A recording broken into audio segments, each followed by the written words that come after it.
Monday the 26th, good morning. Hope you had a great weekend. This is what we are talking about. This is what's on the agenda. The Takaichi trade unwinding in Tokyo with some help from New York. Gold gets to 5,000 and it's very cold in America, Tom.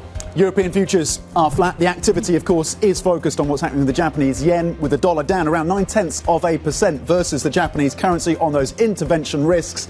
Gold, to Guy's point, rallying 1.8% in the session, above 5,000. The countdown to the opening trade starts right now.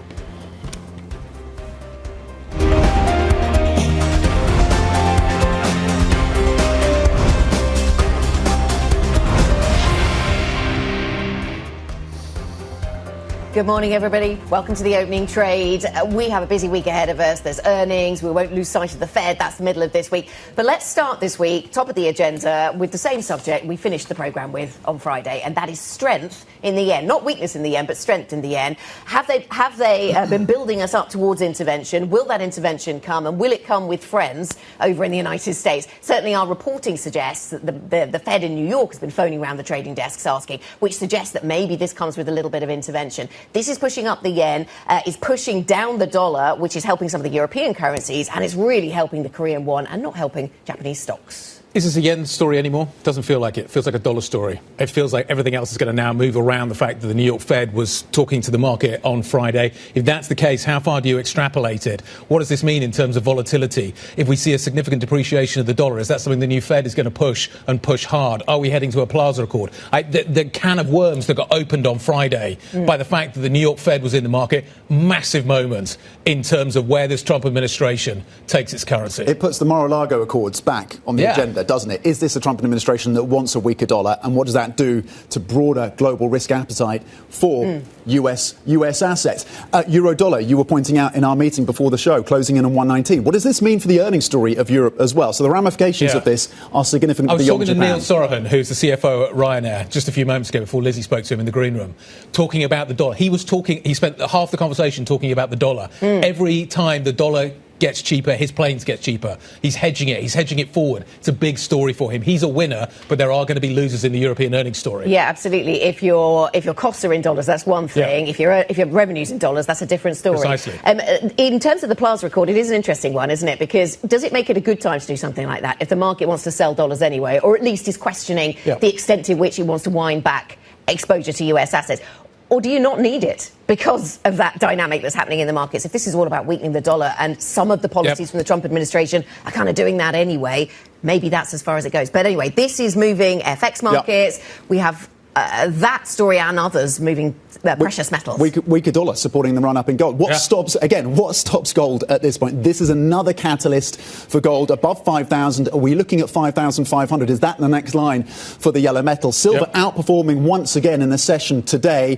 The RSI, so the relative strength index being pointed out by MLIV team for gold, is around 80 now. 70 is the line. So you're overbought on gold. But what knocks this rally off, given the geopolitics, given the risks of a government shutdown in the US, which you can link now to what's happening on the ground in Minneapolis? Is what knocks the gold story lower other assets being forced to other assets selling off? So if you start to get turbulence, if you get some sort of a vast shock, if you get volatility rising, it ain't rising today. The VIX is still at 16, which is amazing. But if you get some sort of a shock, is this the stuff you sell? You've made many multiples on your gold trade, silver trade. Is that what you are forced to sell? And people are talking about that. Is that the biggest risk? Is that a thing that could stop it? Well, we've seen that many times before, haven't we? We've seen it during financial crises. We've seen it during invasions, during military action. You don't sell what you want to sell. You sell what you can sell. And sometimes that's gold and other precious metals. So we are certainly alert to that. In the short term, it looks as if that tension remains because we still have a political situation. You mentioned Minneapolis. Well, this is now throwing into question whether we get the various budget measures through that we expected to see by the end of this month, and whether we end up in another shutdown really imminently. Is somebody going to climb down in Washington to enable the various votes to go through in the Senate? But what do you buy if you don't want to buy gold? If you think gold and silver have gone crazy, what are the other diversifiers? Where else do you position? What else can you consider to be something else that you would look for that is going to insulate you maybe from the debasement trade, which is now apparently back on again after being such a big theme of last year? I don't know, but I think it's going to be interesting to see how the market hunts for other things over as gold continues to climb. Let's talk about the weather in the United States. Love to talk about the weather. It's very cold in America. And I've just seen NatGas open in Europe. Yep. It's up. I mean, to get you a GIP, it's a 42.54 on the TTF contract, the Dutch contract. So we're rising here, and it's risen really sharply over in America, which calls into all kinds of other questions as well about what the price of electricity is going to be. Anna, you were pointing out again earlier this morning the fact that there's this idea that maybe some of the data centers can feed charge back into the grid. I don't know whether that works. But the bigger question, again, from a European perspective is, we are now really reliant on US nat gas. Or more than we were, at least, yeah. Everything's at the margin. So a shift somewhere changes a lot. And you do wonder whether this is going to become part of the sell America trade. Do we want to buy as much gas from America? Is that a risk? Is that a strategic risk that we want to be thinking about? Yes, when we talk about gas price, I mean, we talk about oil prices in a global context all the time. When we talk about gas, historically, natural gas in the US priced off Henry Hub, it's landlocked, it's not something that feeds into international markets. And Europe does its own thing, and it is fed on international markets and LNG. But as that LNG flow changes, that means that, we're increasingly thinking about what the US does in the context of Europe. Can I just point out, NatGas is now at 10%, nearly 10% in Europe this morning. So the price of gas is just absolutely, in the last 10 minutes, in the last 6 minutes, the price of gas in Europe it's now 9% higher in terms of the trade that we are seeing. There's the here and now, which is higher gas prices, not just in the US, but as you're saying, in Europe as well. There's the impact on flights as well. Thousands of flights being cancelled in the US. There's the economic damage. There are reports that utility companies are turning around to major manufacturers and saying, can you pause or reduce manufacturing because of the weather conditions? There's a number being put out by some economists, more than $20 billion in terms of the economic hit of this storm. That's the here and now. The longer-term question, because you were pointing out, Anna, in our meeting, that this is a weeks-long storm, potentially, or at least a days-long storm, I should say, a days-long storm. Inflation. To what extent does this become an inflationary problem? Again, we've discussed about the AI inflation risks, and then the inflation risks around higher energy prices. Oil should also be touched on as well, given what's happening in terms of the military build-up in the Middle East. There is a potential inflation impact of what's happening with the storm and what's happening with oil prices. Metals up, energy up, inflation up. Seems like a fairly straight line that you want to be drawing. I don't know how long the effects of the storm will last in terms of the energy price story, but we thought a few weeks ago that energy prices were going to continue to go lower. They haven't. Grid operators certainly talking about this being a 7-day event, so we'll watch that really closely, of course. Lots to talk about with our guests then. Camilla Astaburuaga will be with us, EFG Asset Management Senior Portfolio Manager. An FX conversation, a fixed income conversation, no doubt, to be had there. With that in mind, Pooja Kumra joins us, TD Securities Senior European and UK Rates Strategist. We will put some of these global themes together, but also talk about the Fed and also what's going on in the UK gilt market. Nancy Curtin, Ulti Tiedemann, Global CIO. A great voice to have to talk us through where things look like going from a US perspective, US investor perspective. And Victor Riparbelli will be with us, Synthesia's CEO. So time to talk tech and videos, Tom. OK, and after the geopolitics of last week, there was an argument for some, and maybe this is the week where we return back to fundamentals with the Fed, of course, and data coming through as well. Here's what else to think about through the week. Later today, we're going to get the IFO Business Climate update from Germany. We're also going to get the North Sea Summit is happening in Hamburg as well. Tomorrow, the EU-India Summit. Will we get more traction in terms of potential EU-India trade deal after Mercosur? Of course, US officially withdrawing from the Paris Climate Agreement. And on Wednesday, it is the Fed rate decision. It's really what we expect to hear from Jay Powell and the questions he gets that will be in focus, expected to stand pat. Of course, the Fed Canada rate decision as well in focus. And on Thursday, Keir Starmer, the UK Prime Minister, will be in China. And the EU Foreign Affairs Council will be meeting. And then on Friday, we do get data from out of Europe in terms of GDP data, but also core producer prices out of the US, talking of inflation, Anna. Yeah, does politics threaten to get in the way of some of the future data that we will be looking to? Let's talk about some of the earnings stories, though, because we have plenty of them coming through in Europe and the United States, and more broadly, this global earnings, I suppose, a heavy week for. We've got luxury earnings tomorrow. That's going to be a theme here in Europe. Then on Wednesday, tech certainly takes centre stage with ASML, Meta, Microsoft. We've got Tesla in the mix as well. Thursday, banking in Europe is in focus. Deutsche Bank, Lloyds. We also have aviation in focus and tech in Europe with SAP and ST Micro, and tech globally with Samsung and Apple also reporting. And we turn towards the energy space as well as some financial services on Friday. So a really busy week when it comes to the earnings stories. So tech in focus, European banks in focus. We heard from Wall Street. It was quite a US-focused Wall Street story, though, when we started talking about credit card caps, wasn't it? There's the M&A boom. That translates, of course. Big tech, massive week. I'm agog with anticipation to see exactly what is delivered here. Are we going to see further divergence on the hardware-software story? That's a possibility. The big software companies, a lot of them are going to be reporting. What's Google going to be saying about Gemini? It's amazing. It's going to be a fantastic week. Agog with anticipation. Will they love deliver? That image. These are stocks that have been so important to financial markets over the last few years, and some of them are beginning to wobble. I think you zeroed in on some divergence that we're starting to see in terms of software versus hardware, whether that continues. Companies like SAP are really on the front line in terms of competition coming up as an incumbent from the startups in the software AI-generated space. But again, in terms of the stickiness of their contracts, particularly in the US, that's going to be really key. And to your point, Alphabet, with that lead that it now has on the model front, does that continue? Can they capitalise on that? OK, what else do you need to know? It's Monday morning. There's a lot going on. We've already determined that. President Trump has threatened 100% tariffs on Canada should Prime Minister Mark Carney go ahead with a trade deal with China. Ottawa is mulling a limited deal with Beijing, and the country's foreign minister says Canada will not be derailed in its efforts to diversify away from the United States. Canadian officials are also travelling to India this week to discuss trade and energy.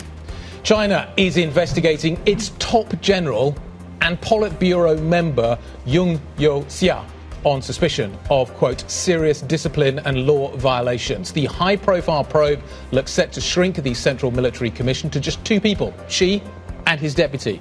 The move marks China's widest purge of generals since Mao Zedong's rule ended in 1976. The development is also raising questions about China's ability to threaten Taiwan.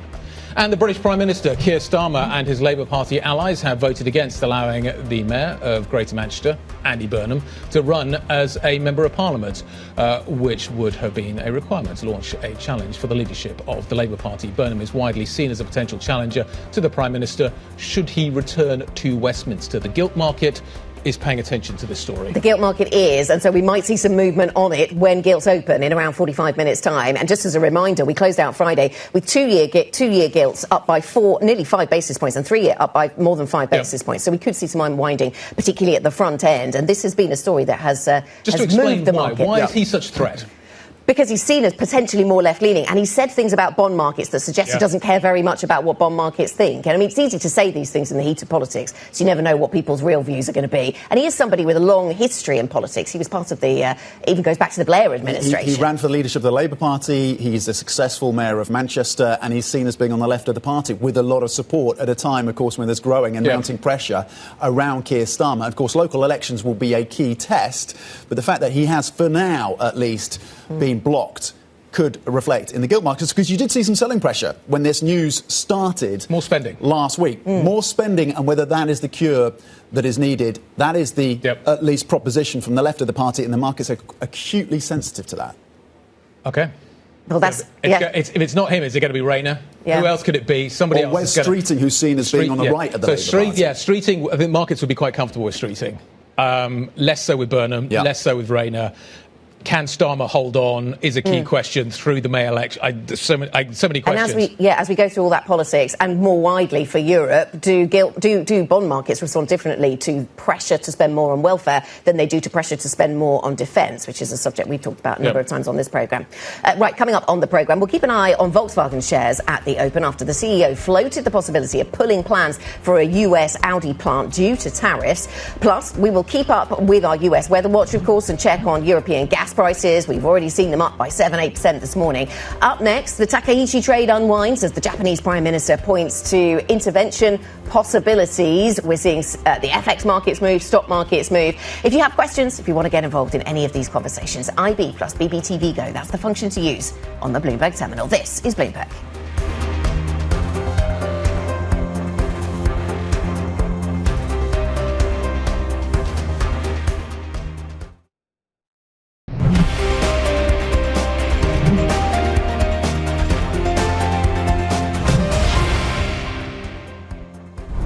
Good morning. So the other morning, I was thinking we should get Bruce Richards back on the show, get him to talk about what's happening in the credit market. He's a regular. It's going to be interesting to see whether that happens now. It looks like CVC is going to be buying Marathon Asset Management, which Bruce obviously runs. The price is cash and equity, 1.2 billion. We'll come back to that story and figure out what is happening. But CVC is going to buy Marathon Asset Management for 1.2 billion. Let's talk about what is happening in the markets more broadly. And what we are seeing is certainly a big yen story developing, and that is going to continue. Traders remaining alert for market intervention. Prime Minister Sanae Takaichi warning markets overnight. And once again, we are firmly focused on FX. The US may be signalling Friday that it's going to join in on that currency story. Winnie Xu joining us from Hong Kong with the latest. How is this ripping through markets in Asia?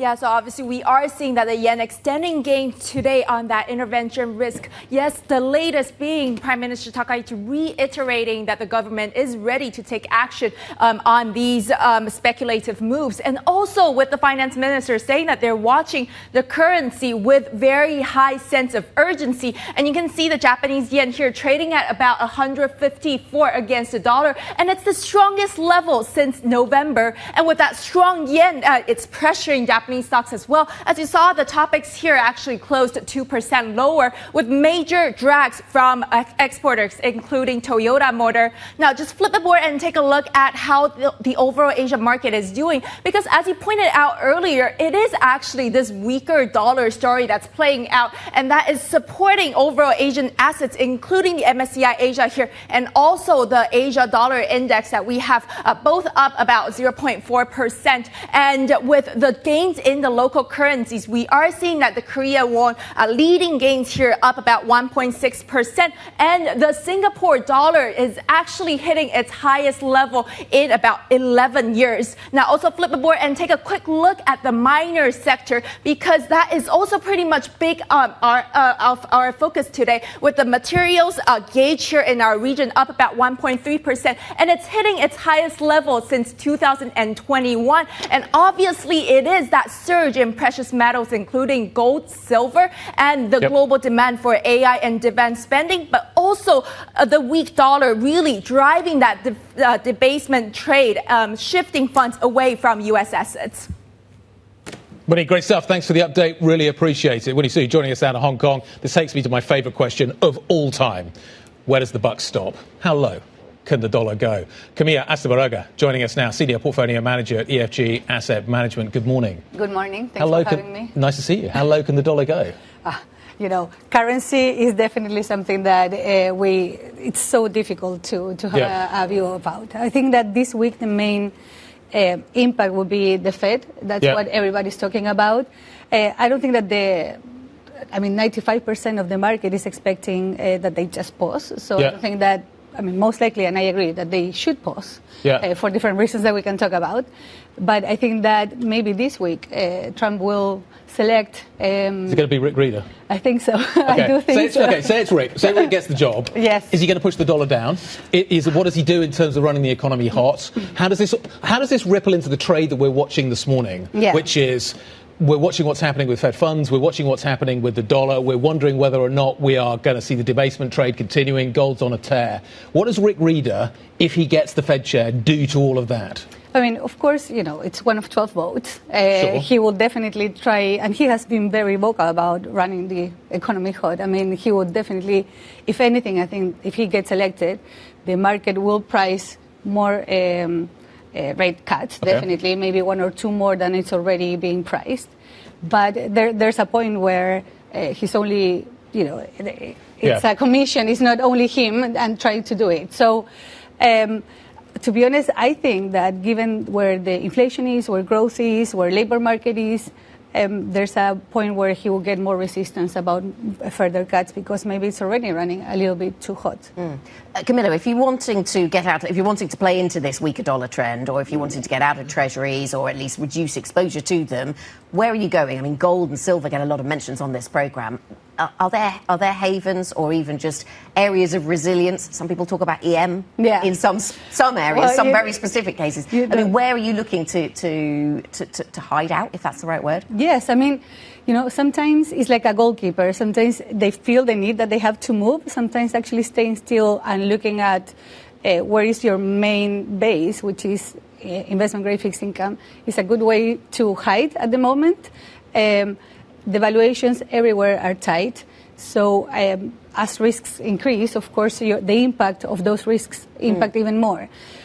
So the world is not just the U.S., although benchmarks are mainly, 70, 80% U.S. The world is not only that. There are values and there's opportunities everywhere. So even developed market rates or corporates in developed market, but I agree, emerging market for me, it's very close to my heart.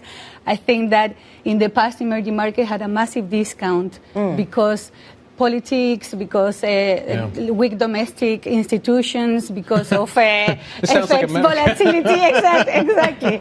And now maybe those discounts are not there, shouldn't be there anymore. So where in emerging markets we look? I mean, I was looking at the Kosdaq, so smaller caps in the Korean market, actually doing up 7% today. It's had a really good run, that particular country and its equity markets. But where are you looking for emerging markets that do not fit that pattern of worries that you just described?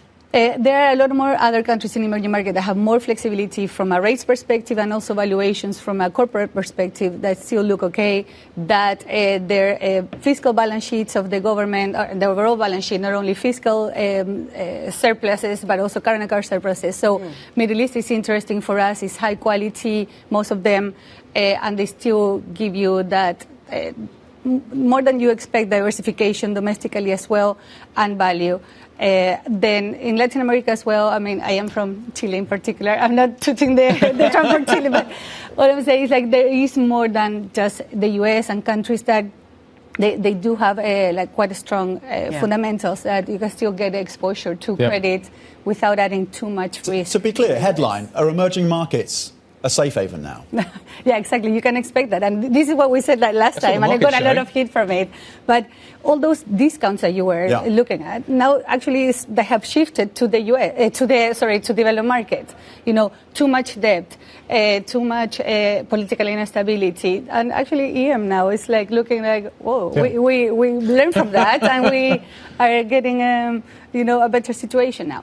Of course, they do have exposure to the U.S. anyway, because most of the market is in rates. But just quickly getting back to the currency story, euro strength and what that does to your view around corporate credit. How did you think about that risk reversal, at least that euro strength aspect when it comes to the corporate health of European Inc.? To be honest, currency is definitely not my strongest suit, so I'm deferring to the market on that. But just on the corporate health, to be honest, corporate, they do have a relatively strong and healthy balance sheet at the moment. There's no big maturity wall coming. The market has easy money. There is a lot of the bad debt that went to more, or that people say that went more to the private market. So there is still I feel comfortable with having, especially investment-grade credit at the moment. Being boring sometimes is better. This is what fixed income is meant to be. There are risks, of course, I'm not saying no. But I do believe that at the moment you have to just protect that carry as much as you can. Okay. And there are several ways of doing that. And one is diversifying. And diversifying is not always the answer. If you have a strong point of view on something, go for that. Okay, Camilla. But at the moment, it's almost free. Great insights. We've run short time. Thank you very much indeed for coming in bright and early this Monday. Thank you, Camilla Astaporoga, Senior Portfolio Manager at EFG Asset Management. Coming up, we are going to take a look at how the Japanese bond crash sent tremors through global financial markets. We'll do a deep dive. This is Bloomberg.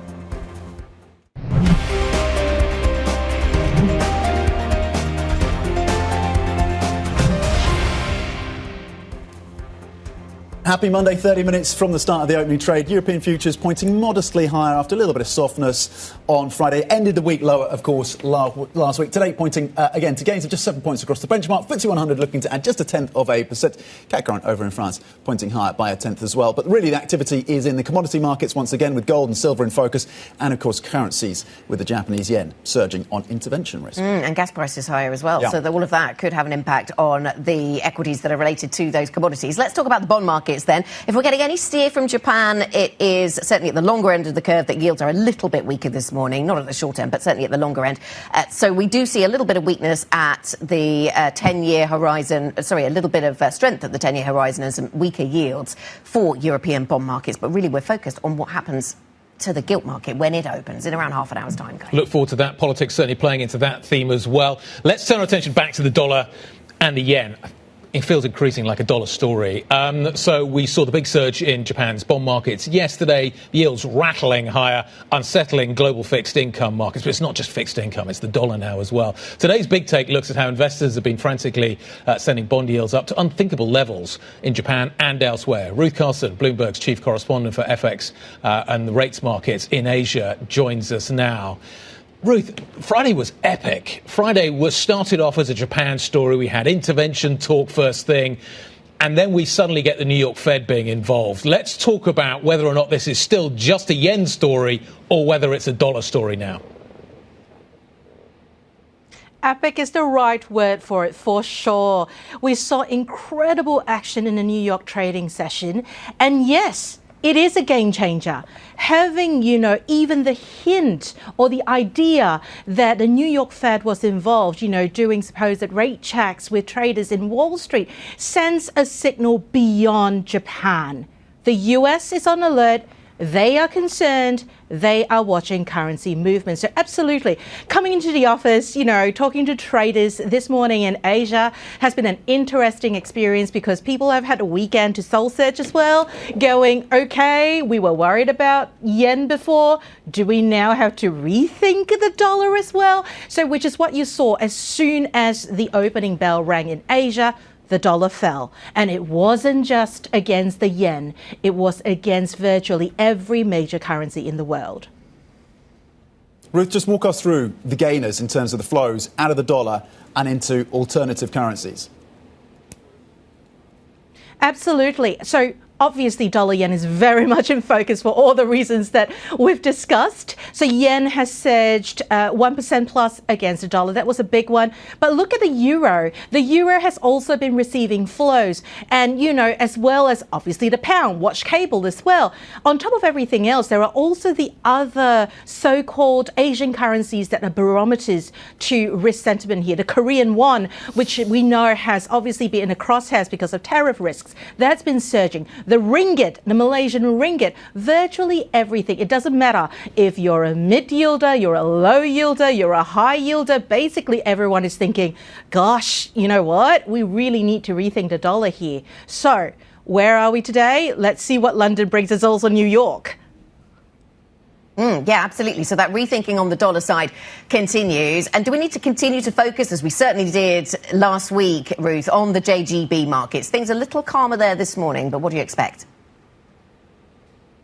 Well, we've had episodes such as this before, where markets have calmed, authorities have come out, they've knocked down yields. Things are definitely calmer than before. But remember, Japan's problems really technically haven't gone away. You still have snap election risks for February 8th. You've got a very weak yen still, even though it's strengthened a bit.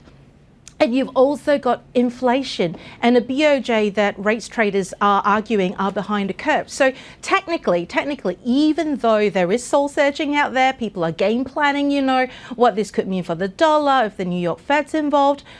Japan's problems haven't gone away. What does that mean? Vol likely hasn't gone away. Watch the JGB space because we are seeing increasing contagion risks around the world. Ruth, thank you very much. Bloomberg's Ruth Carson with an update on the Japan story, increasingly the dollar story. Let's talk to Pooja Kumra, Senior European and UK Rate Strategist at TD Securities, with us on set this morning. Pooja, good morning to you. So what has been a Japanese story, also a global story now. Weak dollar is part of that theme. Stronger yen, of course, but we're also seeing strength in some of the other European currencies. Thinking about JGBs and your world of fixed income, are we expecting that to set the pace for developed market bonds ahead of the election, or should we try to disassociate the two? No, I think it's very much connected, and that's what we saw in last week's reaction, especially given the fact that, if you see since the beginning of the year, data has taken a back seat. I think for me, key would be that Japan still needs to hold some long-end auctions. We have one coming on Wednesday, and markets will be very cautious ahead of that supply. And I think one of the key themes that we saw in 2025 is because of the hedge value.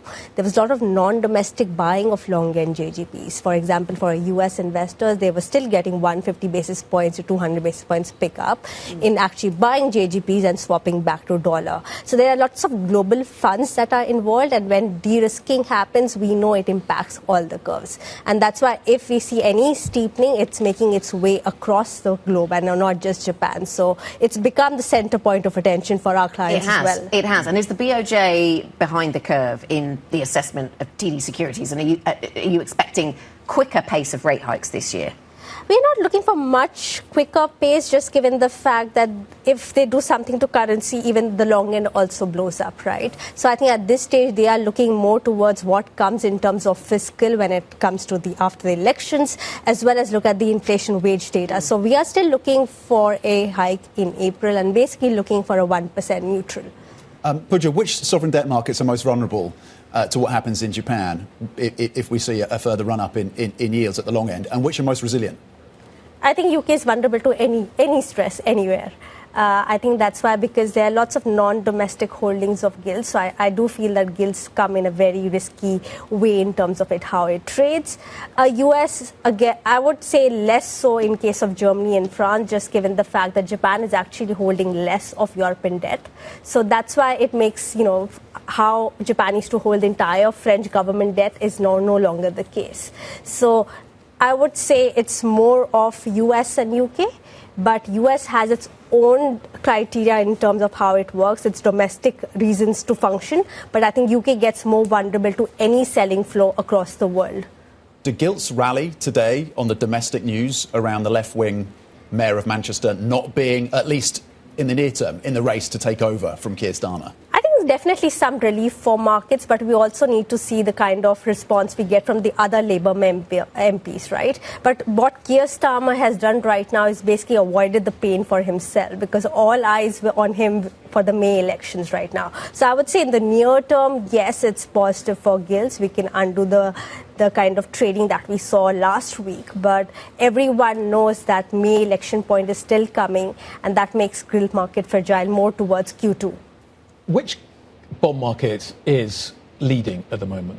Which bond market do I look to and go, that's my North Star, that's what's setting the tone? Is it what is happening in America and new Fed chair coming through, potentially wanting to run the economy hot, cutting rates? Is it Japan? Where am I taking my cues from if I'm sitting on a European government desk this morning? I think right now markets are taking cues from Japan. Okay. Just because from a monetary policy point of view, if you look at BOE, ECB as well as Fed, they are basically doing nothing right now. Like, they are opting for our policies in a good place. Right. So definitely Japan is the key driver, because both fiscal as well as the monetary policy are moving there. So definitely a key driver, but I mean, we need to get through. I mean, Trump is definitely one of the things that would drive the second thing. So I think okay, so Trump, say the US wants to depreciate the dollar. Like, it's potentially New York Fed's ringing around, asking questions about the yen. Say that's part of the trend. Rick Reeder, somebody else comes in as the new Fed chair, says they're going to run this economy hot. What do you do with that as a European government bond story? Does it bring the front end of the US curve sharply lower? What are the implications? If the dollar goes down, what are the implications? What's the flow story? So I think first of all, question is if Fed independence has remained or it's not. Okay. I think if it's remained, which is basically our base case, then basically it's your data that drives everything. And we do feel most of the central banks are close to neutral. So where is the value is the long end. So we like to buy the long end of the curve. Okay. Right? So whether it's, and the flattening should be across board, including in Japan curve. But if we think that Fed independence is at risk, I don't think that the reaction will be as big as what we saw in April Liberation Day, but you will see more flows coming in Europe, and UK is one of the contender, and that is definitely visible both in stock and bond market of German bonds. So my favorite would be bonds, Okay. But I mean, more than bonds, I think markets will be buying more of BTPs. That's why you can see the kind of compression that's happening in terms of the BTP, the entire EGB complex. Okay, would move. We are actually removing credit from Europe. So I think the trades are clear here, but I think the path to them is a bit uneven. And so, Pooja, your assumption is that Fed independence stays, as grand a statement as that sounds. And Rick Reeder, somebody with that kind of background, a BlackRock background, would that be seen as that kind of character at the Fed, even if he's been talking about running the economy hot? I think so far markets have not taken it negatively, just because of the fact that he comes from a private sector. He knows how markets function. And I think key is it's the markets that need to decide whether they like a Fed chair or not, right? Unfortunately.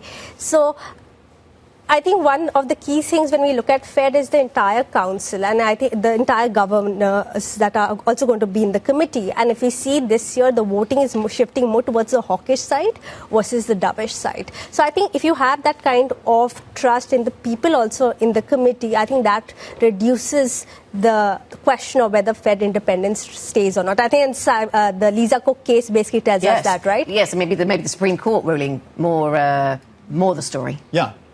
You mentioned that you're bowing the long end, and you mentioned bunds were in the mix there, and you also mentioned BTPs. Just unpack what the attractiveness is for a 30-year German bund right now versus the yield that you might be getting in terms of treasuries or over in Japan, JGBs, or are you adding those as well? I think, I won't go directly to 30-year. I think 10 to 20 years is a good part of the curve. Just because even the pension funds are still buying that part of the year, I think 30 years is becoming a more isolated part of the curve. 2.9 on the German tech, that's attractive to you? I mean, where we are coming from is definitely, if you see the kind of move that we have seen on a cross-market basis in terms of rally, like bunds are still at the cheapest level since the whatever it takes moment, right? We are at 290. And this is when ECB has cut rates to 2%. So why do you? Okay, so the ECB. Why do you think then we're not mispricing the front end? Because isn't there a danger that the kind of the deflationary story, which seems to be evident in Europe at the moment, and a Fed that's more aggressive forces the ECB or via the market to basically take front end rates down? So there is definitely a risk. I think one of the key things, and that is at least from the inflation profile that we have got from ECB, there are months where we are going to see sub 2%. Yeah. But I think what ECB is leaning towards is the fact that there's still domestic resilience. That is something that we have seen, and last week's PMIs were also a template to that. But I think what we need to see is that can Germany actually get that growth going, or is it something that will be much more slow moving? Yeah. I did see a smile on your face there. Well, we're waiting. We keep waiting. It's going to happen at some point, apparently. Apparently, yes.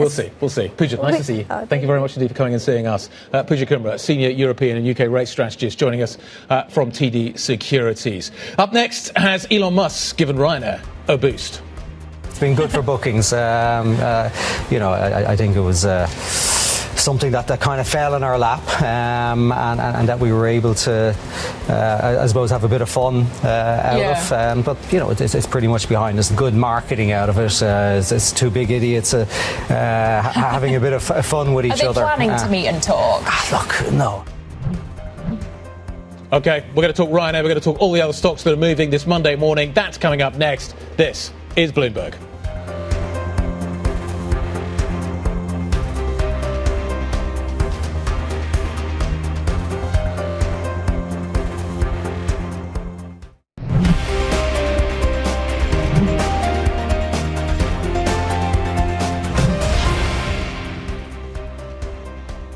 Good morning. It is really cold in America. So this is I-95, Interstate 95, live shot of it. Normally, I suspect you'd see more cars on this road. It is the big one that links, Washington, D.C., New York. I've seen a few snowplows this morning, but basically this is a major highway, interstate highway in America that is basically out of commission because of the weather, and the weather is just epic. You're seeing a sharp rise in US gas prices this morning. You're seeing a similar rise here in Europe. It is more expensive on both sides of the Atlantic to heat your home. It absolutely is. So we're keeping a close eye on those gas prices. This could have political fallout as well, of course, and certainly causes a lot of travel disruption. And let's talk about what is driving markets right now, though. 3 minutes on the markets with our Markets Live executive editor, Mark Cudmore. Mark, good morning to you. Of course, we're watching the weather. That's doing things to gas prices. We're also watching what's happening in FX markets. Let's talk about dollar weakness and yen strength for a change, shall we? What do you make of the recent dollar weakness here? Does this look as if it's building towards some kind of global intervention? I'm not sure if there's going to be some global intervention. Obviously, there's a lot of speculation on that front, given the Federal Reserve Bank of New York were the ones who did the rate checks in Friday in US time. That isn't unprecedented. It is rare, but it's not unprecedented. I believe the last time was 2011 after the earthquake in Japan, so it has happened before. Now, it was a little bit unusual here because they did say explicitly, we want everyone to know about this, and that's not normally how it happens. Normally, they're happy when it gets leaked because the whole reason you do a rate check is to scare the market, but officially they have confidentiality rules. So it was a little bit unusual here how it was delivered, but I'm not yet convinced by the full or some of the speculation out there of a Plaza Accord 2 or whatever you want to call it. It's definitely a real possibility. I'm not trying to dismiss it out of hand. I just worry that, we need to find out more information. I wouldn't want to run too much of that speculation just yet. That said, the dollar's got enough reasons to decline on its own. The quiet quitting of US assets is going to only intensify at the moment. The fact is, the US is a country with a current account deficit, a large debt problem, the currency is expensive, and you've got an administration that is doing policies that continues to undermine its trade and doing business with the country. The world is overexposed to the dollar, and at the margin, they're going to reduce that exposure. Mark, I am stunned this morning that I'm not seeing volatility showing up. Like the VIX is at 16, Move Index is super low. Equities are being, they sold off overnight in the US, but they're getting bid back this morning. Is the market just looking past all of this in certain asset classes? Why am I not seeing it having a greater effect? I think one is those weather photos you're showing, the low liquidity out there. You've got a holiday in India, a holiday in Australia. There's definitely low liquidity, people waiting to react. And we are seeing extreme volatility in some assets. You take precious metals, for example, that are completely and utterly bonkers and definitely moving around. But you're right, equities have been relatively strong. One of the big dynamics at the moment is, and this is plays into the whole counter argument to the quiet quitting US assets, is there isn't that liquidity in a lot of these other markets. And that's why we've seen things like the Kospi and precious metals go bonkers. People want to get out of US assets, but there's only so much liquidity. It's people have got to take their time. So I think that's one of the reasons why we're not seeing too much equity movement. I was expecting a little bit more today, but as I said, in the short term, there has been some liquidity issues that are quieting markets. Mark, on the US, the critics will say we've seen bullying on the international stage, state-sponsored violence in Minneapolis. Does the US have an image problem? And is that also reflecting in gold? I'm worried about using the word an image problem, but I guess that's right. I think that the rest of the world is suddenly questioning how much they've been dependent on the US economy in the post-World War II era, and that's benefited much of the Western world. But I think people are really questioning that. And obviously you're seeing the Danish situation at the moment, where an app to get non-US sourced goods is one of the most downloaded apps locally. You're seeing the Canadian situation that, despite the threat of 100% tariffs, they're seeking to pursue more trade deals with Asia. So certainly people are trying to align themselves away from the US. Yes. OK, Bloomberg Markets Live Executive Editor Mark Cudmore. Mark, thank you. You can remember, of course, you can get an up-to-date analysis and insight from Mark and the rest of the team. Just go to MLIV Go on your terminal. Let's get your stocks to watch on this Monday with Chloe Millet. Chloe. Good morning, Tom. Let's start with RyanAir today, which raised its guidance for passenger growth and fares. And so that was due to very strong travel demand and also good progress being made on Boeing deliveries. So that had been an area of quite a lot of frustration over the last year, but it seems that things are getting much better there. And so we'll see how the market reacts to this morning. As we can see, RyanAir has been the best performing out of those low-cost airline stocks in Europe, way ahead of EasyJet and Wizz Air. And so we'll see if this guidance raise helps to widen that gap even further for RyanAir this morning. Moving on to Volkswagen, and the CEO has said that the company will not go ahead with the planned Audi factory in the US if tariffs are not reduced. And he said that this tariff burden has made it really difficult to have those large-scale investments. And so he called for a reduction in cost over the short term and a more stable, more reliable business conditions over the long term. And so we'll see how the market reacts to that this morning. Volkswagen shares have been seeing quite a lot of up and down, like the rest of that car-making sector over the last year. And finally, let's end with some potential M&A, and Spire Healthcare is in focus today after Bridgepoint and Triton Partners, which are private equity firms, are exploring a bid for this operator of private hospitals here in the UK. We had a massive profit warning back in December, which had sent the shares plunging for Spire Healthcare. So we'll see how they react this morning to a potential deal from private equity. OK, Chloe, thank you very much. Not the only deal we're focused on as well, CVC Capital. That's another one that we will keep in focus. In terms of the markets, the build-up to the equity market open, maybe worth checking in once again on commodity prices. Natural gas in the States up by 18% now, and this after the incredibly strong rally. So there is some upward momentum to European gas prices as well. We're up by 6.5% now on TTF, and the UK natural gas benchmark also up by around 6.5%. This is feedstock. This is, if you're BASF, if you're a big chemicals company in Europe, this is your feedstock. This is what you crack. This is what you make stuff out of. It gets more expensive. Again, Europe, energy crisis. That feels like has the potential to come back. So just keep an eye on what happens in terms of the key sectors to watch this morning. I am genuinely quite stunned. There's a lot of things going on out there this morning. There's a lot of kind of tectonic plates moving. Equities catching a little bit. Nothing to see here. Move on. European equities are up by 1%. Possibility of a shutdown in the States, and nothing to E-minis down 0.1%. Yeah, so that shutdown could come as soon as February the 1st, and the dynamics have shifted in terms of the politics of Washington, in terms of the moderates in the Democratic Party who are drawing a line in the sand right now. And so many other things to focus on this week, with the Fed midweek, but all of the earnings stories from some really big sectors. So the euro goes 119, 120, 121. Again, what does that do to the European earnings story? That's a really big shift. Camilla coming at it from a balance sheet perspective, from a credit market perspective earlier on. She was saying, well, the balance sheets are still pretty good. But no doubt this will be something that is exercised. Some of the CEOs that we speak to. Yeah, watching the gilt markets as well. On the domestic politics of the UK in the next 7 minutes, as well as the equity open. It is the start, of course, of the opening trade. We'll bring that to you live, of course. Futures pointing moderately higher, 0.2%. This is Bloomberg.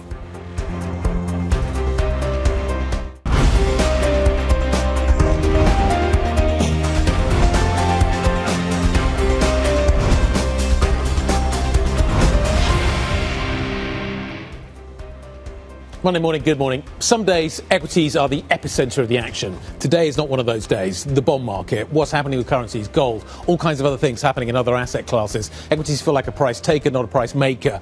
Let's talk about where we are, though, as we come through the weekend and into Monday. This is Friday's trade. This is where Europe goes out. We're a little lower into the close over in the United States. The story in New York on Friday was obviously what was happening with the rate checks coming on the yen. That was the theme that everybody was paying attention to. But equities, amazingly, really quite becalmed as all this kind of noise goes on around them. Tom. That relative calm is showing up in the European futures picture, pointing high by 0.2%. It is, of course, Fed week, it's earnings week, and for now at least, it's euro strength as well. FTSE 100 futures pointing to gains of 21 points. Watch the miners once again on the strength we're seeing around gold and silver. DAX futures pointing to gains of 14 points. Hannah. Yeah, so flat to positive for European stocks, flat to negative for US futures.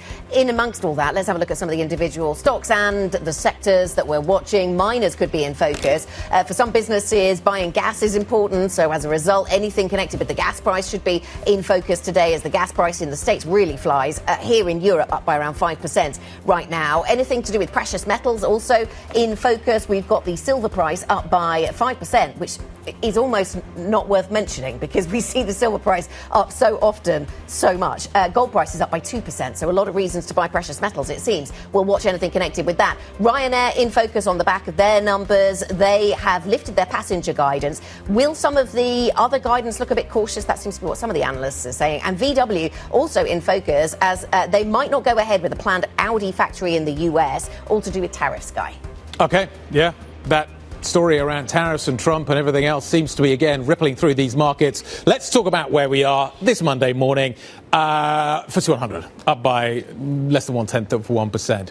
Equities just aren't where the story is today, but it's going to be really interesting to see what the kind of derivative effect is of what happens with the dollar, what happens with the euro, what happens with the pound, what happens with gold, silver, commodities more broadly. How does that get folded into the price message we're getting from equities right now? Because at the moment, at a headline level, there's nothing to see here. Volatility is super low. Take a look at the VIX. It's trading at 16, which is amazing considering what is going on. US futures dipped first thing this morning. I was keeping a beady eye on them and then bounced amazingly. Was that a buying of the dip or was it something else happening there? Anyway, the CAC 40 is a little bit weaker this morning. We'll get into the details of what's happening there in just a moment. The FTSE 100 is a little bit stronger, but not by much. We'll have to wait a couple of seconds for the DAX and the SMI to get going. But at the moment, the signal coming from equities is nothing to see here. Is that really the story? Tom, what do we got on the sector front? Across the sectors, lower rates seems to be a factor as well. If you look at insurance topping the gains right now, that sector up 8-10%. real estate as well on the back of lower gilt yields, and we'll get more details on that. Of course, the domestic politics at play in the UK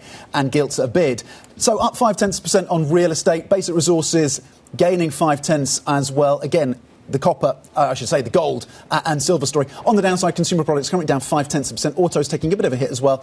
So off 0.3%. Anna, when you lift the hood, what are the individual names that kind of stand out to you right now? Well, I was actually focusing on what you were just talking about there, some of the gaining sectors, real estate and insurance, and that made me think of gilts. So I went to check what's happening with gilt markets, and indeed we are seeing gilt yields come down. So down 4 basis points at the 10-year, and across the curve, we are seeing lower yields on gilts. Around 4 basis points from the 2-year horizon out to the 50-year horizon. So a little bit of a shift around, a little bit of buying of gilts on relief around politics in the UK, and that all to do with whether Keir Starmer was going to be replaced by somebody who might have spent more money fiscally and upset the gilt markets. But that's not going to happen in the very short term, and so we see that rippling through into equities as well.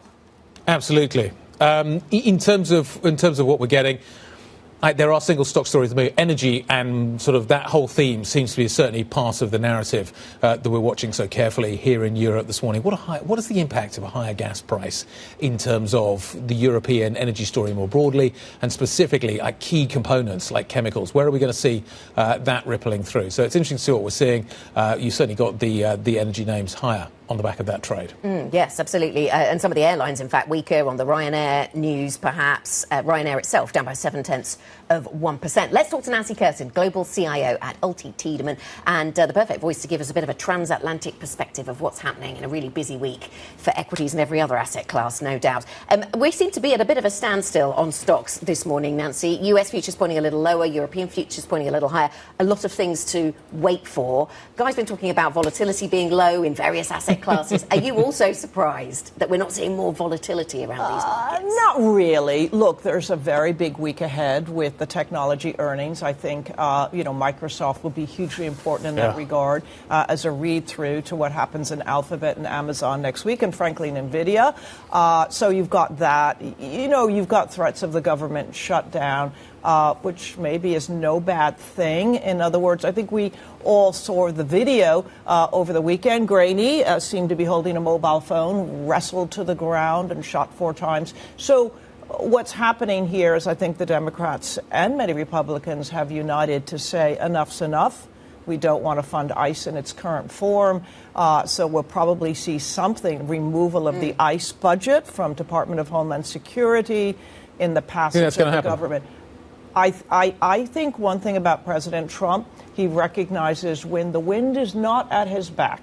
And on this one, it looks like the $75 billion incremental spending for ICE that has been approved and as part of this appropriations is going to face some tough challenges in the Senate. Remember, he needs 7 Democrats to get through. I think it's really interesting because there's a temptation to put what's happening in Minneapolis in a basket and keep it over there. But you're drawing the links between what's happening in Minneapolis to the markets. Well, I think the important potentially, if there's a shutdown, right?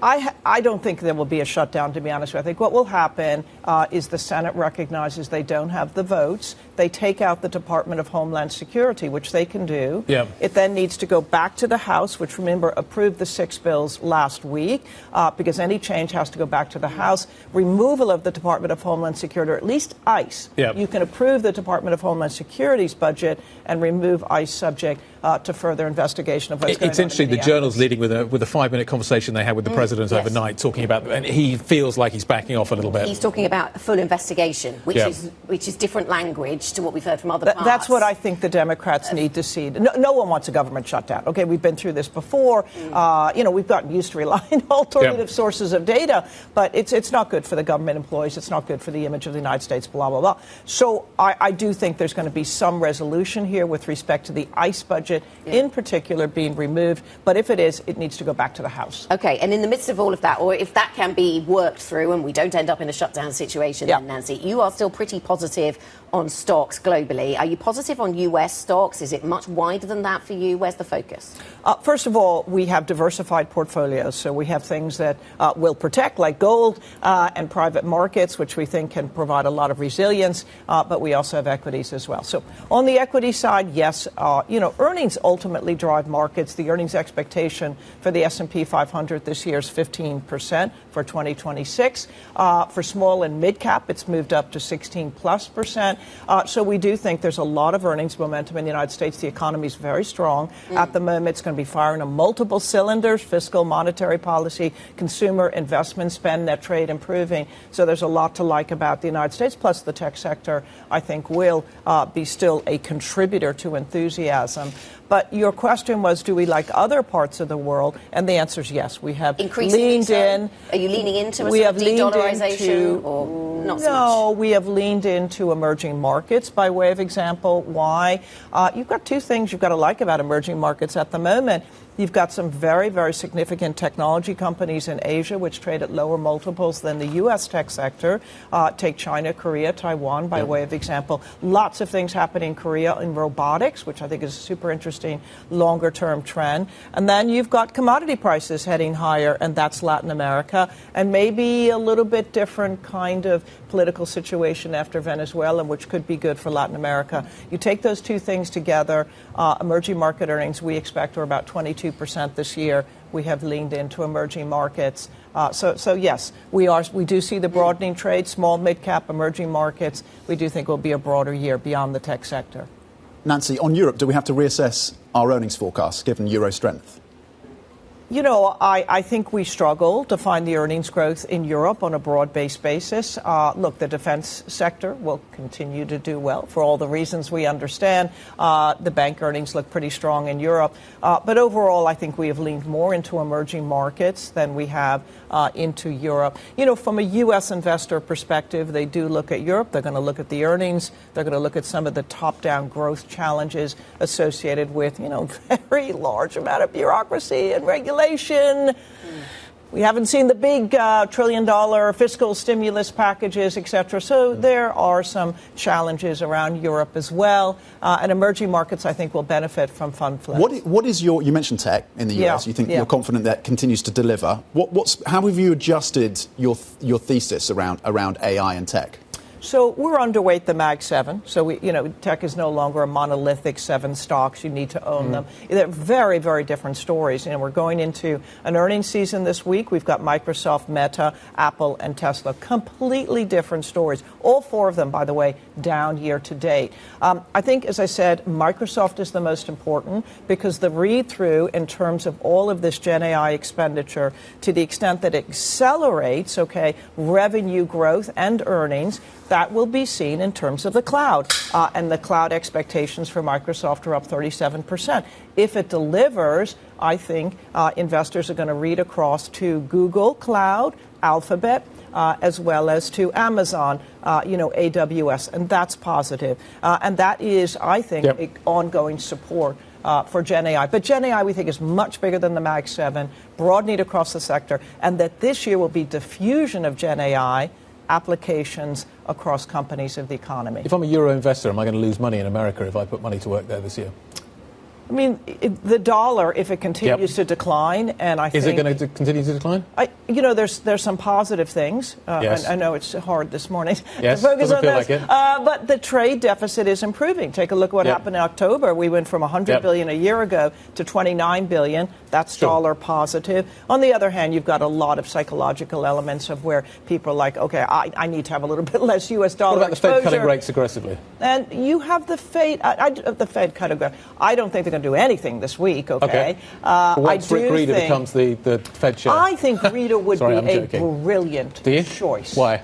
Because he understands markets. He understands fixed income. He understands the bond market and the reaction that can come both at the long and the short end. Would he want to run the economy hot? What he's talked about, which I think is very interesting, is that the U.S. economy, where it is interest rate sensitive, is in the K part of the economy, the lower K. In other words, lower-end consumers, the housing market, mortgage rates, okay, credit cards, which we all know that is an issue, and smaller businesses. So cutting rates, I mean, credit market's on fire in the States. He's not cutting rates to give more credit to the corporate sector. This is to help the lower end of the economy. That's number one. Number two, the thing he talks about is productivity gains, which are up 4.9% in the third quarter, could be up 3% this year.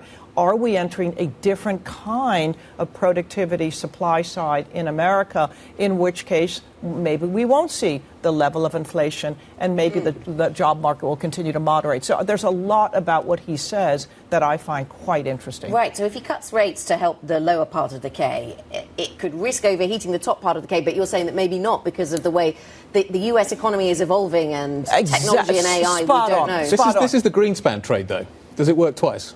Well, I don't know about the Greenspan trade. What I know is the top part of the economy has a tremendous wealth effect. Cut rates, I don't think that does anything. It takes away from their money market funds where they park cash, okay, and they make less on them. So that's number one. Number two, 75% of Americans have mortgage rates at 2.7%. They haven't been interest rate sensitive as rates went up. But what has been interest rate sensitive is the lower part of the economy, small businesses, low-end consumers. This is where the rate cut matters. And by the way, it plays into President Trump's affordability challenges, which I think is quite interesting. But what I like about Rick Rieder, he's also understands bond markets. Okay, if it goes too far, he knows what to do. Do you have to hedge for higher rates from the Fed in 2027? You know, in our positioning, we believe that yields could head higher, period. Put aside inflation, which we think things will be disinflationary, just given the huge amount of debt issuance, the fiscal sustainability challenges. So one of the things we have on the government side, bond markets are a tale of two cities. Credit looks great, corporate side, government bonds, we're keeping that shorter duration than the benchmark. And we are concerned about term premiums rising. Not just the United States, Japan as well. Japan as well. Okay. The corporate bucket's full. The government bucket feels empty. How does that get resolved? That is a tale of two cities. Exactly. Tale of two bond markets, yeah. Nancy, nice to see you. Thanks for stopping by to see us. Absolutely. Nancy Curtin, Global CIO at Alti Tiedemann. Thank you very much indeed. OK, let's take a look at the Core 6 this morning. What's moving around Europe in terms of the big single stocks that we watch out for? A little bit of weakness in tech. In fact, broad weakness this morning across Europe, except in the defence space. Actually, energy stocks are having a fairly good morning as well. The airline sector is fascinating. Higher energy prices, quite a negative, but a lot of European carriers hedge. But let's see how the RyanAir numbers are rippling through the European space this morning with Chloe Mellet. Morning, Guy. And so indeed, RyanAir is a touch lower this morning, down about 1%, despite raising its guidance for passenger growth and fares. And some analysts have said that the guidance was maybe a touch conservative, a touch cautious, and therefore that might explain a little bit of weakness there. Moving on to Spire Healthcare, which is really surging this morning after it said over the weekend that it was being approached, that a bid was being explored from private equity firms Bridgepoint and Triton Partners. And so we are up 17% this morning. This would be yet another loss for the London Stock Exchange if this deal actually comes through. But investors seem quite keen on this happening, and we are up very strongly this morning. Moving on to CSG, and the defense firm is also up. This is the second day of trading for that defense firm after a really strong trading debut in Amsterdam back in Friday. And so this is another strong day today, up 6% for the defense firm. Nemetschek is also up this morning, also in the green. This is a software company specializing in real estate. It was double upgraded at JP Morgan, with the analyst saying that it was really going to benefit from AI opportunities rather than seeing the disruption from the technology. And therefore, we are up almost 4% this morning. And finally, Volkswagen is a touch lower after the CEO said that it might not go ahead with an Audi factory in the US unless tariffs are reduced. And we are down almost 1% for VW this morning. Chloe Mellet with some of the stocks on the move in the Monday session. Chloe, thank you. Coming up, we're going to be checking in on RyanAir after the budget airline raised its passenger and fare outlook for the year. We'll check in, get the details. The CFO has been talking about Elon Musk as well. Stay with us. This is Bloomberg.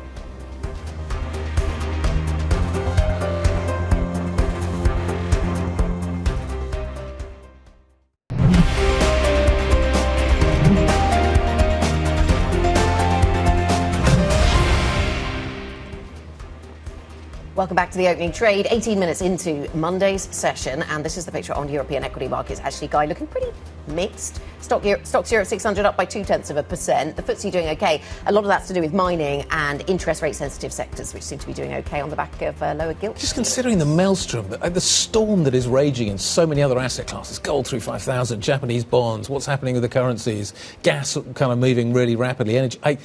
It is in some ways amazing to see, what is it, the DAX there? My eyesight's not that good, unchanged on the day. Anyway, let's talk about single stocks. Let's focus on what is happening in Dublin. RyanAir shares are on the move after Europe's biggest budget airline raised its full-year guidance for passenger growth and fares. When I say they're on the move, they're going down, which is actually maybe not the reaction you would have expected. But is that a kind of macro story, or is that a RyanAir-related story? RyanAir's been in the news a lot recently, so you've got to fold that in as well. Speaking on Bloomberg TV earlier this morning, the company's CFO, Neil Sorahan, also commented on Mike O'Leary's, MOL's, recent little spat with Elon Musk. It's been good for bookings. I think it was something that kind of fell in our lap, and that we were able to, I suppose, have a bit of fun out of. But it's pretty much behind us. Good marketing out of it. It's two big idiots having a bit of fun with each other. Are they planning to meet and talk? Look, no.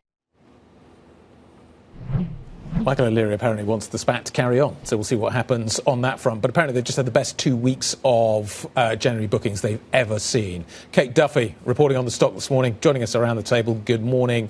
Morning. What do I take away from these earnings?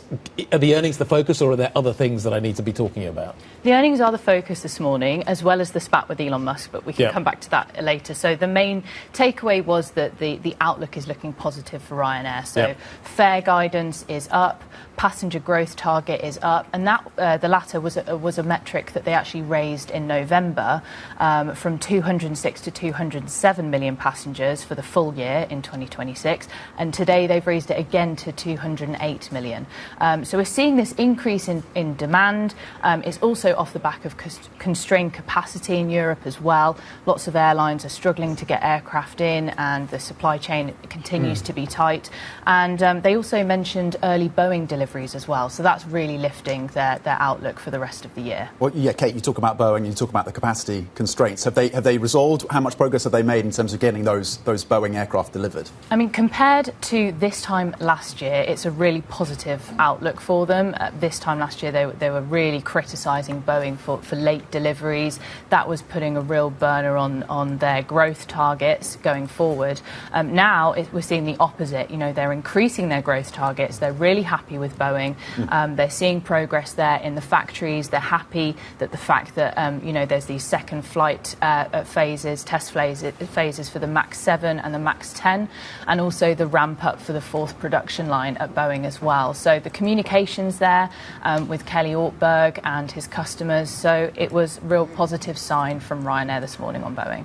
Never miss an opportunity for some publicity would be one thing you could say about RyanAir. How do you see the spat with Elon Musk playing out? Well, Sorahan this morning, CFO on TV, said, it was very much done and dusted. But RyanAir's Chief Executive Officer O'Leary has obviously come out on radio this morning saying that he would welcome any continuation in the spat, because it has boosted bookings by 2 to 3%. But really what they're waiting for is some good Wi-Fi product to put on their planes, and that was essentially what O'Leary was saying a couple of weeks ago, and what Musk took offence to.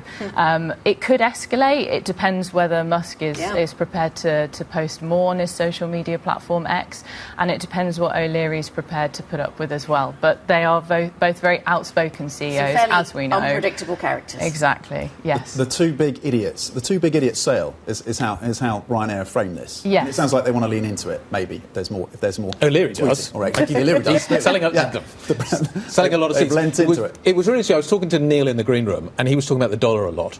They buy aeroplanes in dollars, and the dollar's getting cheaper and cheaper and cheaper. And he was like, "Yeah, I'm just every time I get the chance, I'm hedging this. The planes are getting cheaper and cheaper." So some Europeans are going to win off this one, and if his planes get cheaper, that's only a positive. Well, it's a reminder, that Euro strength isn't always the downside. I imagine. No.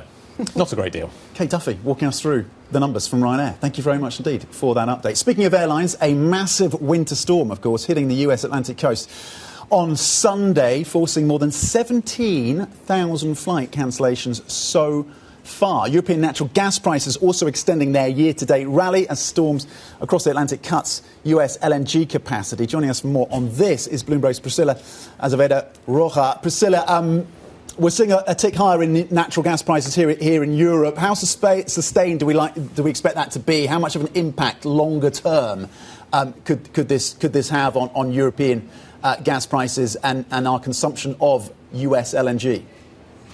Good morning, Tom. So the European gas prices are reacting because Europe now has become a massive importer of US LNG. So in Europe, traders are expecting this to continue for as long as we have disruptions. Right now, everyone is looking at the facilities in Louisiana and Texas, which have become big export facilities to the US. The moment a freeze settles in and you have some snow and you have some bad weather, those facilities, they stop operating at full capacity. So far, we haven't seen much disruption into Europe as yet, but the prospect of gas rising on the back of this continues to dominate the market narrative. And one thing that we expect to continue moving forward to the end of January and the rest of winter is the intense volatility that we've seen since the start of the year. So prices that have been up and down, it's been a massive roller coaster, and the market expectation is that this is set to continue. In terms of the impact, if you see higher gas prices in the US, what is the impact into Europe, and kind of how high can Europe go? How high can the US go? The US has become Europe's #1 supplier of LNG since Europe stopped or pipeline supplies got cut following Russia's invasion of Ukraine, and Europe has become more and more reliant in the US. Last year, we saw that trade agreement that hasn't been rectified yet, that Europe will import more and more energy from the US. So Europe is now reliant on issues that happen around the world. So if trouble continues in the US, we will see the impact here. The ceiling will depend on the real impact on the facilities. So far, we're getting indications that supply has been decreasing slightly. Some facilities are operating at lower capacity, but the intensity and how far the prices will go will depend on the real impact that we'll see as this storm passes through. Priscilla, thank you very much. Bloomberg's Priscilla Azevedo-Rocha. And we continue to, even though it's dark in much of the United States, of course, we continue to see evidence of the widespread disruption, a lack of traffic on some of these highways. Interstate 95 is the one that's caught our eye. Not seeing a huge number of vehicles on that right now. Lots of cancellations of flights, as we've been saying. And will this actually disrupt the political landscape in the States and some of the economic landscape? We'll see. Yeah. It's going to be interesting to see whether it is a market volatility suppressor as well. Yes, if people aren't at their desks, just don't get to work. 32 states impacted by this storm. Like, it is amazing. Half the US population. And if it lasts, and clearly today seems worse than the end of next week, I guess, but if it ends up being a 7-day event, a lot of strain on the grid, we'll certainly watch that. Coming up, we check in on AI and the tech investment landscape. We'll talk to the CEO and co-founder of Synthesia.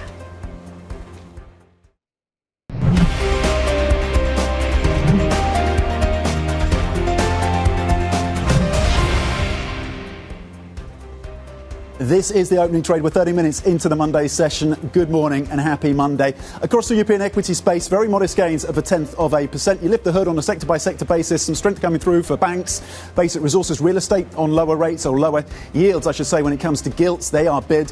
The story, of course, is about what's happening in the FX space and what's happening in terms of commodities around gold and silver. That's a factor as well in terms of basic resources. The DAX is currently flat. The CAC growing over in France down 0.2%.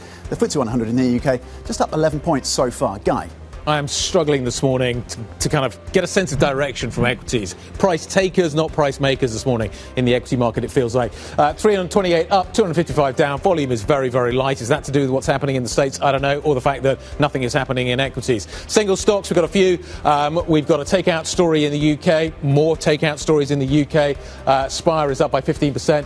Total, there's A in energy space, and there's some specific stories around Total. In the defence space, CSG listed Friday, up another 6% this morning. That's kind of the story you're looking at on the upside. RyanAir's a little softer, not by much. It's come a long way. Certainly has come a long way over the last 18 months. The stock is down a little bit this morning on the back of the numbers we've seen delivered today. But also you've got to kind of factor in all the other kind of stories as well, what's happening with energy costs, etc., and how that ripples into stocks like RyanAir, very heavily, obviously, consumer biased. Luxottica and Richemont. Richemont down by 1.26% this morning, so a little sell-off in the luxury space. Anna. Let's get an update on some of the other stories that we're covering this morning then, Guy. The risk of a partial US government shutdown later this week is rising after Democrats threaten to block a spending package. Senate Republican leaders plan to reject Democratic demands to split off funding for the Department of Homeland Security following another fatal shooting by immigration agents. The British Prime Minister Keir Starmer and his Labour Party allies have voted against allowing Mayor of Greater Manchester Andy Burnham to run as an MP, which would have been a pre-requirement to launch any challenge for leadership of the Labour Party. Burnham is widely seen as a potential challenger to the Prime Minister should he return to Westminster. That's not going to happen anytime imminently. Gilt markets on the move as a result. Volkswagen is reportedly set to pull plans for an Audi plant in the US unless auto tariffs are reduced. Audi has been weighing an American manufacturing site since 2023, initially encouraged by subsidies that would have made such an investment economically viable. Speaking to Bloomberg's Handelsblatt Handelsblatt newspaper, VW CEO Oliver Blume said additional investment cannot be funded unless the levies are cut. Tom. OK, let's get to the tech space right now, because Synthesia has announced a $200 million Series E fundraise to reach a valuation of $4 billion. The London-based company enables users to create AI-generated videos from text. The funding round is led by existing investor Google Ventures, with participation from Ivantic and N Ventures. Nvidia's venture capital arm, Victor Riparbelli, CEO and co-founder of Synthesia, joins us now. Victor, thank you for joining us on set. So there's the fundraise, which is significant, $200 million, $4 billion valuation. And then there is the rollout of these new role-playing agents and avatars. So let's start with the product first, and then we'll get to the fundraise. What do these new agents do? What could they enable us to do? What is the proposition, and how much demand do you expect to see? For sure. Thanks for having me back. So for the last 5 years, we've been focused on video as we know it, but made with AI, right? So just faster and better, no cameras, actors, studios, and so on. What we're moving into now is like the intersection of video and agentic experiences. So rather than sort of just passively watching a video for training purposes, for example, what we're going to be able to do with this new product is that the video can engage with you, the viewer. It can talk to you. So if you're just watching a 5-minute video, you're a seller working in a big software company and you're trying to learn the new pricing policy, rather than just consuming that content passively, the video will now go in and role play with you, pretend to be a customer, and then you have to answer objections, making sure that you've actually understood the content. And that's a pretty big shift from just one-way communication to two-way communication, and making sure people have actually understood the content. But that's just one use case. Does that roll out this year? That rolls out this year. We're in beta right now, and in the next 2, 3, 4 months, we should start to see this roll out more broadly. What do these interactive agents look like in 2 years' time, Victor? So there's a visual aspect of it. Avatars is what we've always been known for. And of course, it's going to be a real-time avatar, so you actually feel like you're talking to a person. But it goes much wider than that. This is all about moving away from communication and into more kind of process automation. So you can imagine in the future, when have these video agents interview candidates, for example, do a first screening. They could do role-playing, like we just talked about here before. Maybe one day they can do customer support. Like there's a lot of different things that they can do. And essentially, what we're excited about is what does video look like when it's truly AI native? Where does that $200 million fundraise get you? $4 billion valuation, reports that you were in conversation with Adobe around a potential takeover. What's the next play, Victor? I mean, look, this is... On the funding side. This is taking you towards an IPO. We're not at the point yet where we're like thinking about listing. I think for us, we just see a massive market opportunity in front of us. And with this new cash, we're even more well-funded to go after those opportunities. And especially moving into this new product space where we're beginning to think more about agents and the intersection with video. Having a proper war chest is obviously something you need, right? It's a big space. There's a lot of people competing for it. And I think with this round, right, we're signaling that we think that there is, a $100 billion opportunity in front of us that we want to tackle. We all love the training videos. I love it. I know you do. Fantastic. What else? What else can you do other than a training video? Where does the product portfolio take you? So the best way of thinking about what we're doing today is more like a replacement for PowerPoints rather than a replacement for kind of advertisement and marketing videos. So a lot of what we're seeing right now is what we think of as like knowledge sharing. Training could be one of them, but it could also be pitching a customer, for example. As the technology gets better and better, the avatars become more lifelike and more real. What we've seen is that every use case sort of opens up, right? The world is moving to video. Everybody wants to consume video. They don't want to read anymore. And so, I think in the next 5 or 10 years, it's just like almost every communication point you have with a company, no matter if you're an employee or customer, is going to be driven by video and audio. Is there a trust issue that comes at some point? Are people comfortable interacting with avatars rather than humans? How do you resolve that kind of... I like talking to you. You're sitting in front of me. It's great. How do I get that kind of similar connection and that trust that I have that I know that I'm talking to you? And we've been building it for 5 years now, right? And this has always been a question. And I think the answer is actually pretty simple. It depends. Like there are some instances where you definitely want the real person, right? I would say if you're a CEO who has a big announcement, either good or bad, probably better to show up. You want to show up, right? You want to meet people in person. If you're delivering, real-time news for someone around the world, you don't want that to be AI generated. Well, that's a relief. That's a relief, exactly. And don't worry, I'm not just saying that. I actually really not just saying that because you're surrounded by us three. Exactly. No, but I think, look, it's just different use cases for different things. If people are watching a corporate video, I think the overall feedback ends up being regulated. I mean, there is some regulation on the horizon, and I think obviously these technologies can be misused. We've seen that play out already, not so much with our tech, but with other kind of platforms out there. I do think that some level of regulation is needed, but I think for our company, it just doesn't matter so much. We've always invested in security, and we're very much like an enterprise B2B company. Avix, good morning. What happens if some companies decide they don't need the visual element, just audio is enough? I mean, you do some training courses, or it could be some sales pitches where you just get audio. And I mean, you're not seeing a real person anyway, so does it matter if there's an avatar? I think, again, it matters in some use cases. If you're teaching a seller how to sell better, and one of the things you want to teach them is empathy, having an avatar, which actually our technology is starting to do now, that can actually react to what you're saying, can change its facial expressions, then it is like a simulation, right? Like an F1 race driver, do they learn everything there is to learn about driving a car by doing simulations? No. But it has some value, right? And I think it's the same thing. Sometimes an avatar will be needed, and other times you just want to have a voice, right? And training might only be one element of what you can do with this technology. But but you say that the companies generally are under unprecedented pressure to spend more on training. Why is that? Is that because of AI in itself? Use AI to learn about AI. So my sense is that in almost every boardroom right now, there is excitement about all the new things you can do with AI, and there's also a lot of fear around how do we transform our company to be an AI-first company, right? It's easy when you're a Silicon Valley startup with 20 employees to do everything AI-first, but for a lot of these bigger companies, right, upskilling their workforce is probably like the biggest leverage they have on their business. And so they're trying to figure out how do we do that, right? Sending people books to read along documents clearly doesn't really work. It needs to be more interactive. It needs to be video and audio driven. And that's the kind of demand we're seeing in the market. And essentially, I think there's a lot of tech companies who talk about the fact you can automate everything and there's going to be no humans working in companies anymore. I tend to not believe that's going to be the case. I think even in 10, 20 years, the core DNA of a company is its people, right?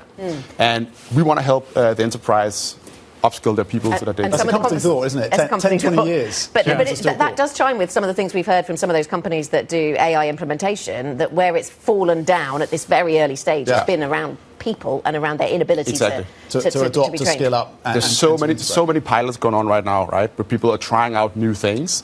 A lot of those pilots, to be successful, rely on the people who need to use the technologies actually understanding how to use it, right? And so if that fails, the technology may be great, but the outcome will not be what you expect it to be. I've asked you this question before, but as the valuation increases, I think it becomes more salient, which is you are a UK tech champion. How does the UK government keep you here? If there is one thing that this government could do, what would you ask for?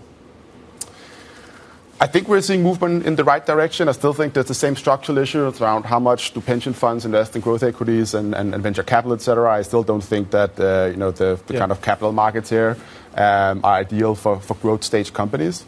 Some of the things we've seen around like wealth tax, I think, is also problematic. We've seen a lot of people leave the UK. I know a lot of founders who are thinking about leaving the UK. I think some level of wealth tax is potentially okay, but I really think we should split that into what is high-growth, productive companies of the future, and what is old money, rent-seeking, kind of like... I think there's a big difference between those two pools of people, the innovators and the rent-seekers. And I think they should be better at delineating between that, because we have a great foundation. How would you do that? I'm not a politician, so I don't know. Over to you. That's a problem. No, but I think, look, when I look at my peers, everyone is talking about where should you live, right? Yeah. We've decided to have our HQ here, and I want to maintain having my HQ here. But I think with the non-dom scheme, for example, I think one of the things the UK government underestimates is that for people who have the means, the world is very small, right? Like most founders I know don't spend half the year in London anyways, or wherever they live. Like everyone's on the road all the time. And I think that's what we've seen. There's 1,000 millionaires who've left the country, right? And I bet you that a lot of those 1,000 millionaires, it's not like they just like pack their bags and they're never going to go to London again. They're just going to be there less. Or maybe they're actually going to be there the same amount of time they've always been, but they're just going to have their residence somewhere else. And so I think it just doesn't feel very thought out. And I think it's always been one of the things that made the UK very competitive, right? Because it's been historically a great place that attracts people with the means to invest in innovation and growth. Victor, always enjoy our conversations. Victor Riparbelli, thanks for coming in once again on the back of that $200 million raise, $4 billion valuation for Synthesia, the CEO and co-founder of Synthesia. Coming up, this is the number of the day, what figure has Goldman Sachs, talking of the wealthy, raised CEO David Solomon's pay to? The answer when we come back. This is Bloomberg.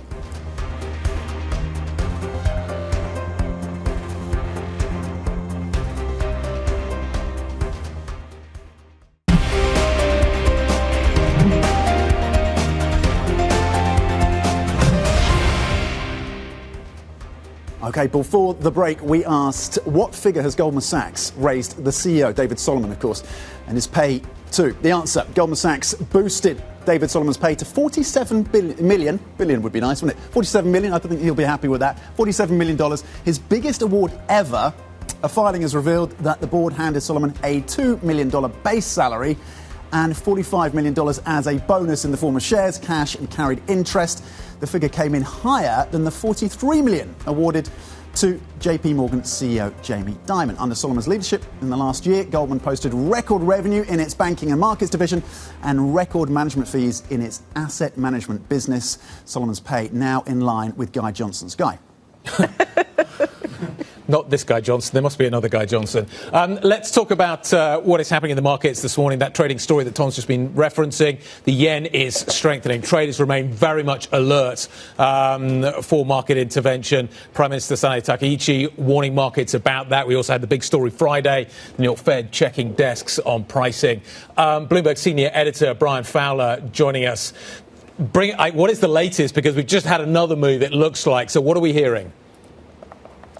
Yeah, so we're about to get some very important data at the top of the hour. These are the Bank of Japan's current account balance data that they publish every day, and those data are going to tell us what they expect the balance to be Tuesday morning. We already have an estimate from 3 money brokers that indicates that the average is a forecast of a 167 billion yen decline based on fiscal factors. If the number the BOJ gives us diverges a lot from that number, it would indicate that intervention did occur on Friday. If the numbers are more or less aligned, probably it means we didn't see actual intervention. So we should have a number. It does require a calculation on our part and a lot of interpretation, but it'll give us a good indication in just a few minutes. OK, that's interesting, Brian. So that's what we watch for in the very near term. In the also near term, I suppose, we've got an election on February the 8th. What are we watching between now and then? Yeah, so I think one interesting thing this time around is, we just mentioned it a few minutes ago, that what happened in New York on Friday was we saw officials making rate checks, calling trading desks to ask about where the yen was. Of course, they don't really need to do this. They all have Bloomberg terminals. They don't need to call trading desks to know what's going on with the yen. And we all understand that they make these calls to send a signal. It's a warning. They aren't happy about what's happening. And it's important that the Fed is doing this because it shows that there is an alignment between the U.S. and Japan on currencies. And it also raises the possibility that if we actually do see real money, real intervention, we could see coordinated intervention for the first time since 2011. And that would be huge for the market as a signal. So I think that's one of the important aspects. The other thing is, yes, you mentioned Takaichi. We have the election coming up February 8th. She weighed in. She's also, it's unusual for a prime minister to talk about markets much, but she said that action would be taken if necessary. The reason she's doing that is she's afraid of inflation, which of course is being spurred by the weak yen, especially food inflation. So much of Japan's food needs are imported. So she's worried about the weak yen. She wants to see that come down. And so I think we're going to be on watch for all sorts of actual intervention or verbal intervention between now and then. Brian, thank you very much. Thanks for the update. Bloomberg's senior editor, Brian Fowler, with everything you need to watch when it comes to the Japanese story. There are lots of corporate reports this week, so we need to get ready for those. We've got luxury goods companies, we've got tech companies, we've got European banks, we've got aviation, we've got a host of sectors reporting. Plus, it's a big week over in the US for earnings with Boeing, Meta, Microsoft, Tesla, IBM, and the list goes on. For more, we're joined by Rod Turnbull from Bloomberg Intelligence, who's here to preview the week ahead with us. Rod, really nice to have you with us. So technology certainly in focus. What will you be watching from the big tech names? Well, I think the unifying theme that we might look at across the Atlantic is firstly, it's a show me time for sure, and secondly, CapEx. We are looking at a market for Gen AI of 1.8 trillion in the early 2030s and about 600 billion for GPUs and ASICs in about the same time frame. So it's a lot of money being spent. So we've got Microsoft and SAP, which we can look at in unison. It's going to be the focus on cloud capacity, the build out with Microsoft and the future for Azure growth. But I think the interesting thing with Microsoft is they're talking about spending 150 billion of CapEx this year. That's about 45% of sales. Now, the market's been prepared to pay about 11 times EV sales for this stock in the past. We know returns are kind of low in this space, so it's going to be a case of are they going to generate something for that amount of spend? And then equally with SAP, maybe not so much equally, but the stock's been up marginally so far this year. Okay. And again, we'll be looking at the conversion of that backlog in cloud. So that's the show me element. Very much so. There aren't many spaces where European multiples are higher than US multiples. Defence is one of them. Defence is. So talk me through the week. So we've got, I think, is it Lockheed's on deck this week? Rheinmetall trades on some epic valuation versus the US. Is that going to close in any time soon? Well, it's interesting. I mean, Lockheed Martin report on Thursday. They trade on 19 times earnings, so reasonable. Everything's going to be about missiles, and that's certainly where the focus is. And you can understand where the theme lies in that. Patriots everything just now. The Americans have the kit that the Europeans probably do need to buy. Rheinmetall, on the other hand, 45 times earnings, Saab in the early 50s. It is, and it's very much dependent on a couple of things. The unity of the EU and fiscal headroom and the ability to spend on this and execute on that over time, but equally so the industry itself to execute on it and have that industrial capacity to meet the demand.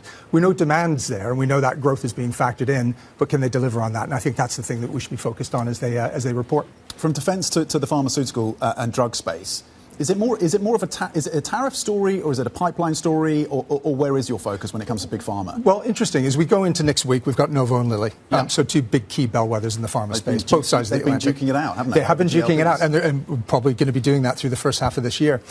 What's interesting with pharma just now is perhaps its issues from 2025 are now in the past. There's concessions been made on price, there's manufacturing moved back to the US, et cetera, et cetera. So perhaps that's already discounted. Otherwise, we're looking at a sector that's growing maybe 5 to 6% this year. We've got a couple of big catalysts coming up, one of which will be what looks like good data on oral Wegovy, and then we'll have Lilly data on their oral equivalent in I think, the second quarter. So there's a couple of big catalysts that should come pharma's way on reasonable valuations. And of course, the sector's about, I think, the fourth best performing in Europe so far this year, so a little bit of hope there. Okay, Rod, fantastic setup for a big week when it comes to earnings. Rod Turnbull from Bloomberg Intelligence. Here's what else to think about this week then. Later today, we're going to get Germany's IFO business climate update. There's a summit taking place in Hamburg, North Sea Summit on Tuesday. The EU-India Summit, we'll see if they make any progress on a potential trade deal. The US will officially also withdraw from the Paris Climate Agreement. And on Wednesday, of course, it is the Fed rate decision. We'll be hearing from Jay Powell. Canada also coming through with their decision around interest rates. On Thursday, Prime Minister Keir Starmer will be in China, and there is a meeting of the Foreign Affairs Council as well of Europe, and we get some data out of the US on Friday, GDP and core producer prices, Guy. It's a busy week coming up. It's a busy Monday. Is it back to fundamentals this week? Don't know. You got a president of the White House. Anything could change. Who knows what's? I'm stunned that we're ignoring Canada, but I think people have even moved beyond Canada. Skylar's here. We've talked about a whole load of stuff. What do you want to talk about?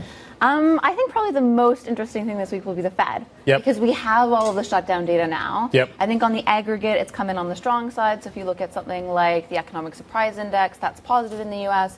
Inflation isn't particularly worrying from what we've gotten, but we'll see whether or not that feeds into more hawkish commentary. And also the dissents now we really care about. Yeah. So whether or not the 10-year yield kind of continues to push higher, it's pulled back because of what's happening in Japan. But if you have more hawkish commentary, that could certainly feed into higher yields. We could end up with somebody new named to lead the Fed. Which is the big Fed event this week? I don't know. When you said the Fed, I was thinking, yes, indeed, for two reasons. I mean, it is possible that we get somebody who is named who is risk positive, isn't it? Yeah, absolutely. I mean, if you have a more dovish member put forward, that could be risk positive if it's seen as not so dovish as to mean you lose Fed credibility, but a dovish enough that maybe you get a little bit more of an easing bias. I think we're also wondering whether or not Powell stays on the board. You know, when his chair ends, he doesn't have to be removed. And so I think, you know, it might be even more dangerous if you have a governor appointed that's more in line with the consensus or more credible, because that's the idea that the Fed could still come behind that person rather than a complete dovish outlier would likely be more ignored. Skylar, on the UK, gilts have given up some of their gains, in fact. They came out of the gates pretty strongly with yields down around 3-4 basis points. They've given a lot of that up. Politics back in focus, but maybe markets are now looking past that in terms of a little bit of relief at the start of the session. How are you thinking about the UK? We had a previous guest who said actually gilts are amongst the most sensitive to what happens in Japan. Yeah, I mean, it's an interesting one because I think where you're seeing the sensitivity within bond markets to Japan is your kind of fiscal mixed behaviors. And so the UK always comes up on top of that list because of the Liz Truss crisis. But what we've seen is debt to GDP ratios have actually been improving in the UK. So maybe it shouldn't be in that camp anymore. And if you look at like the pound, for example, Euro GBP has substantially closed the gap to rate differentials. And so that premium has looked like it's compressed for good reason. And it is a very high yield. So I think that increasingly becomes attractive as you have inflation come down, as you get this virtuous cycle where lower inflation means lower yields, which means lower debt servicing costs, and it improves. There is a question of kind of what level you get there still. So in the near term, maybe that shifting in pricing around March means that it's not as safe a bet, but certainly that yield is attractive. Okay. Bloomberg's Scarlett Montgomery-Conan, thank you very much indeed. Dan Honor's on the move today as well around an infant formula challenge. Shares falling after the French food company expanded its infant formula recall amid a toxin crisis that's engulfed Nestle and Group Lactalis. So that stock is down by just over 5%. We're watching that, of course. We're watching the weather in the States. We can get iPhone numbers out of Germany shortly. So important read on the German But it's theme. the dollar. Dollar's down. The dollar is weaker. That's the kind of the story that we're watching. We'll continue to keep you up to speed with everything you need to know. Markets, weather, what is happening in the United States, all of that in focus. But the UFO number is the next big market event, and the Pulse will bring you that in just a moment. This is Bloomberg.